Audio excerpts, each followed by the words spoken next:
David, thank you very much for that. Thank you all for inviting me along here.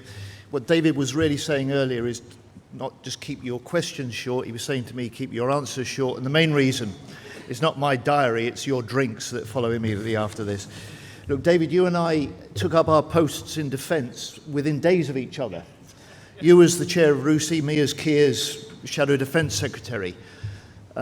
I just hope that Keir doesn't get wind of the fact that you have to step down in 2 months' time.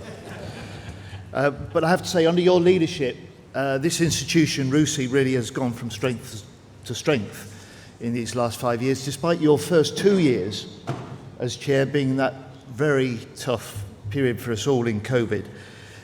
So David, let me thank you for this afternoon, for Rachel and the hugely impressive team here at RUSI. Not just for this conference, not just for hosting us over these 2 days, but also for serving as I was going to say just simply a long-standing critic of the government. Yes, long-standing, but much needed critic of the government, and really in the way that the world is now changing as it is, and defence is changing in the way that it is. I think we need this institution's expert, independent voice to be heard more loudly now than ever. So thank you for the work you've done, and thank you, all of you involved in RUSI, for that. At the outset now, perhaps I can take the opportunity just to say a few words about the deteriorating situation in the Middle East, because this is a dangerous moment for the entire region.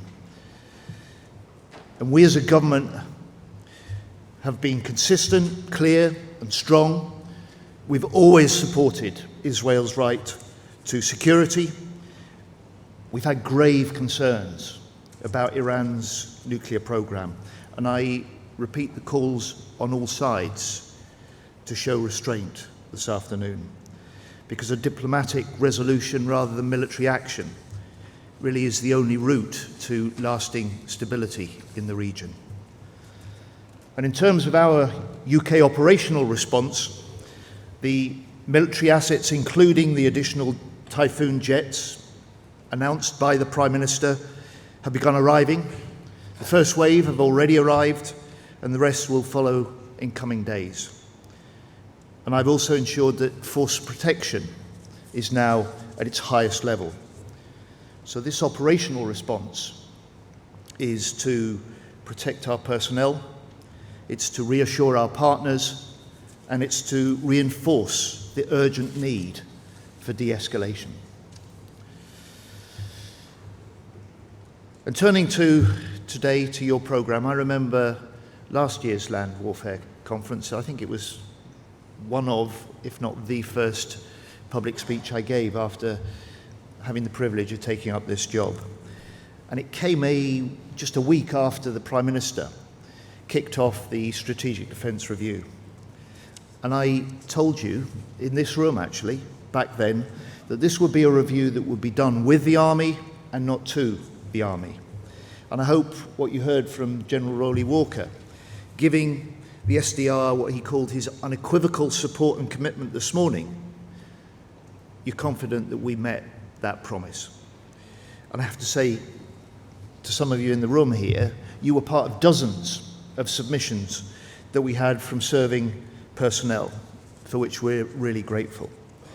And not just the submissions, including the formal discussions with senior Army officers, but actually I hope you see in the SDR the proposals put forward in the core submissions from the Army have been accepted in the review by the reviewers almost in full.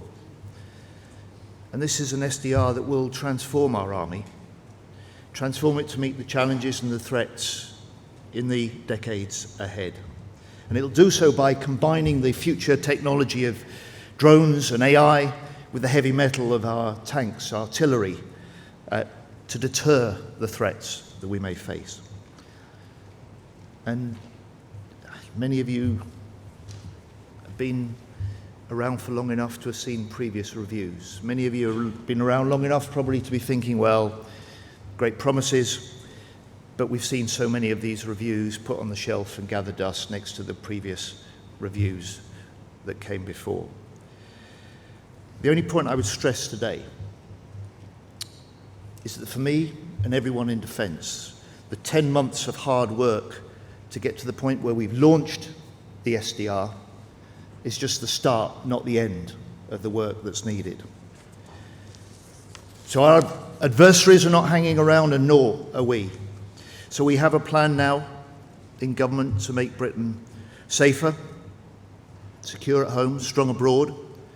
2.6% of GDP on defence in 2027, as the Chancellor confirmed last week in the spending review. This gives us the means to implement the SDR vision. And the SDR is a review, a defence review, the first for a generation, which aims to build out rather than hollow out our armed forces.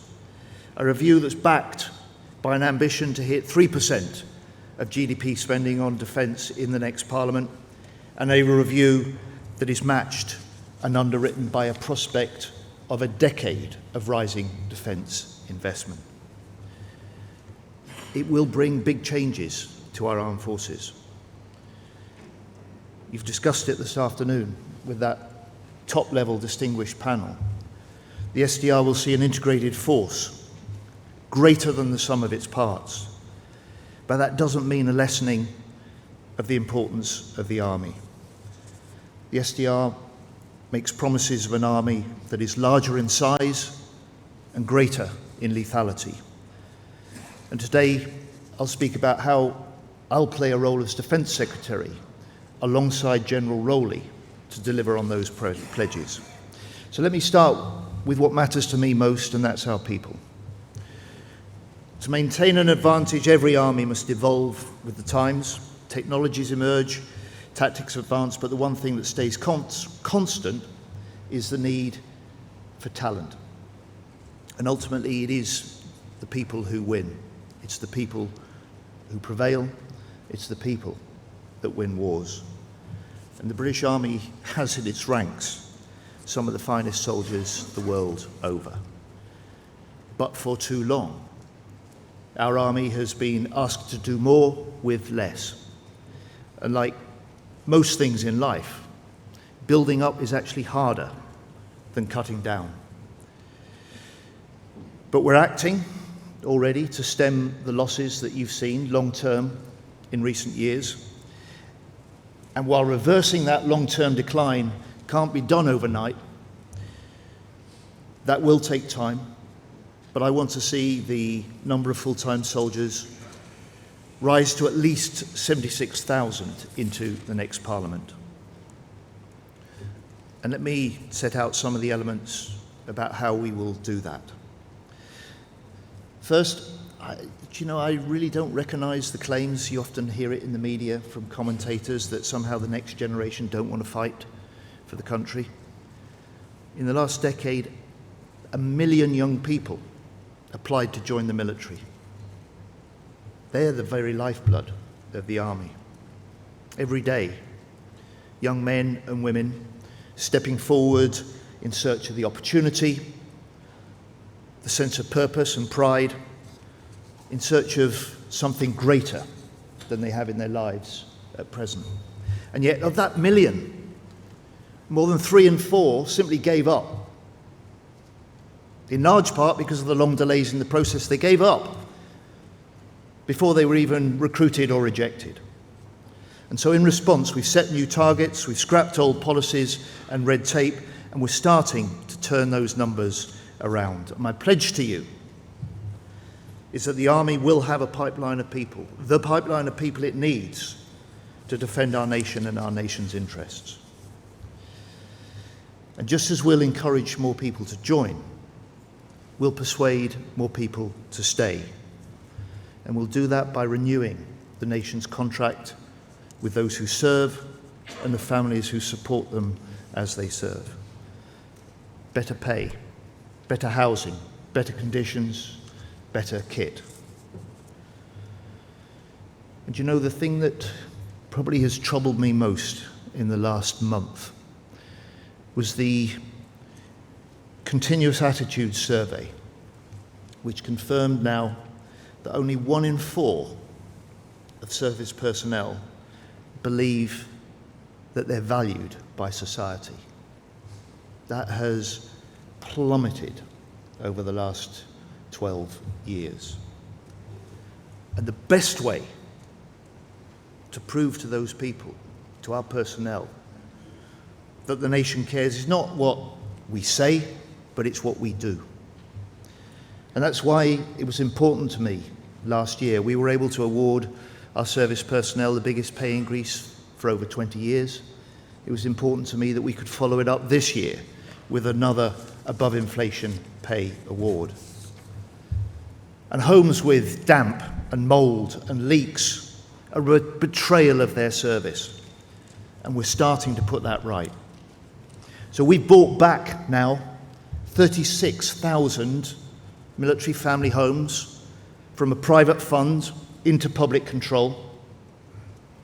We pledged an extra £1.5 billion to put into military family homes in this Parliament as part of more than £7 billion investment that will go into military accommodation in the next few years. We're introducing a new consumer charter, the basics that any of us would expect from any home that we occupy, any home that we rent. We're doing that for our forces families, and we're extending the wraparound childcare for those deployed overseas, just to help make family life a little easier. And finally, we've legislated in Parliament for a new independent voice, the Armed Forces Commissioner, that will help improve service life. And I'm happy to say that from last week, the applications for that post are now open. So me, the ministerial team, General Rowley, we all share this determination to make life better for members of our armed forces and the families that support them.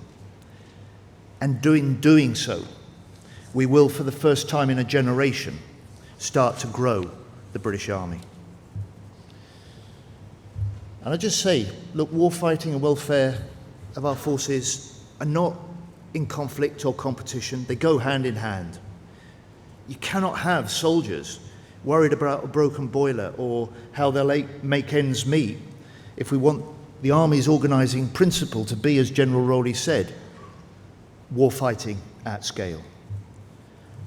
And in a more dangerous world, this is a shift that we simply have to make.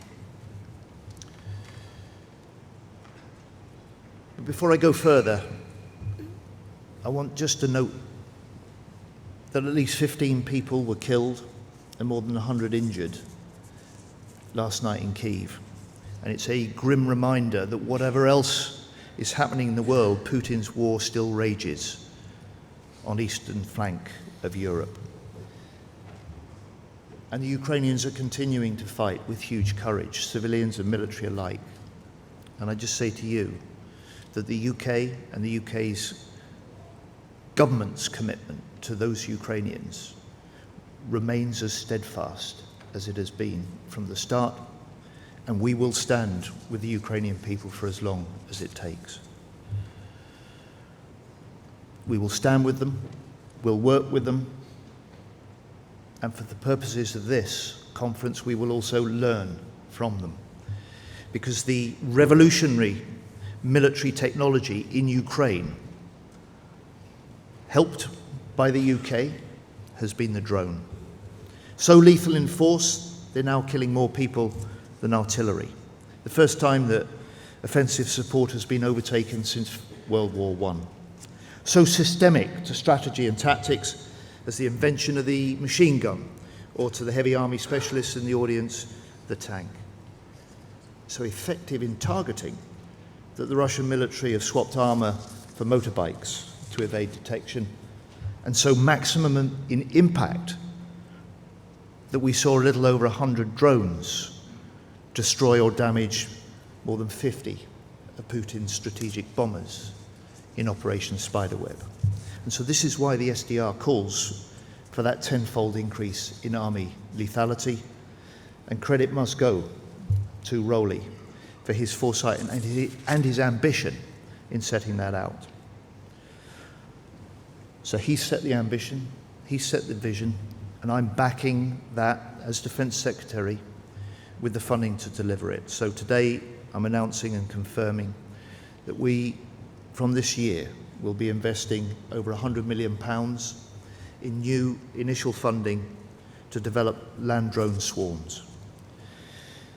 Our autonomous collaborative platforms, they'll fly alongside the Apache attack helicopters. They'll enhance the Army's ability to strike, survive, win on the battlefield. And you've seen the vision in the SDR. You've heard the plan from Rolly earlier. This will be a game changer. It'll be applying the lessons from Ukraine in a world-leading way. It'll be putting the UK at the leading edge of innovation in NATO. And alongside our ability to move forward with greater combat mass, we're investing AI and drones to strike further and faster through Project Asgard. In well under a year, we've developed and procured this recce strike systems that allow our soldiers to connect the sensor to the shooter in record-beating time. These are systems already tested. These are systems that in part are already in Estonia. These are systems that we plan to deploy in 2027 as part of NATO's Steadfast Defender exercise. And the lessons from Asgard will inform our new digital targeting web as recommended in the Strategic Defence Review. And the SDR has challenged us to develop this over the next 2 years. And so in order to meet that challenge, I've also made the commitment that we will back that by £1 billion of new investment. And finally, this isn't just about the world-leading programs that I've mentioned, but it's also about embedding drones in our training, in our psyche, and in our culture.